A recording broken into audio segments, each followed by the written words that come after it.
நமஸ்காரம். இன்றைக்கி நம்ம திருமந்திரத்தின் சாரம் அகத்தியர் வழிபாடும் என்ற நூலிலிருந்து பார்க்கலாம். இது 2002 நவம்பர் 16 அன்றைக்கு காலையில் 9:50 எழுதியிருக்காங்க. பக்தர் சூரியகுமார் கேள்வி கேட்குறாங்க, திருமந்திரத்தின் சாரம் என்ன?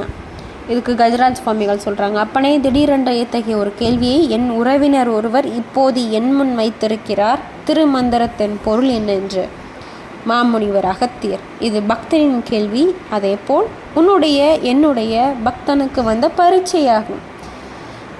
கஜராஜ சுவாமிகள், ஞானத்துக்கு பெயர் கொண்ட வடிவேலா, அப்பனுக்கே திருமந்திரத்தின் பொருளை என்று சொன்னாய் அல்லவோ? கலியுகத்தில் இதை போன்ற கேள்விகளை கேட்பது அரிது. கேட்ட இக்கேள்விக்கு எளிதான ஒரு விளக்கத்தை உன்னிடம் கேட்டு அவருக்கு அதை சொல்ல அருள்வாயாக. அகத்தியர், கேள்வி என்ன என்று பக்தனே? மந்திரம் என்றால் அடுக்கடுக்காய் விவரங்களை கொண்ட ஓர் நொடியில் உச்சரிக்கும் சிறிதான வரி ஒன்று. இப்பொருளுக்கு விளக்கம் தர வெவ்வேறு ஞானிகளும் வெவ்வேறு சமயங்களிலும் வேறுபட்ட விவரங்களை கொடுத்திருக்கிறார்கள். இனி திரு என்னும் பொருளுக்கு ஒரு அருள் புரிய பொருள் அதுவும் புத்தகத்தில் அடக்க முடியாத அளவு ஓர் பெரிய உரையாகும். தியானத்தில் அமர்ந்து பரம்பொருளை ஜபித்து பரம்பொருளை அடைய பக்தியில் நிஷ்டையால் சொல்லும் மந்திரம் திருமந்திரமே ஆகும். ஆதி சக்தியின் ரூபத்தில் பரம்பொருள் என்னும் பரபிரம்மனின் பரபிரம்மங்களை விளக்கும் மந்திரம் அதாகும் திருமந்திரம். இப்போ திருமந்திரத்துக்கு ஒரு சின்ன குறிப்பு ஐயன் சொல்கிறாங்க, ரொம்ப அழகாக இருக்கும் பாருங்கள்.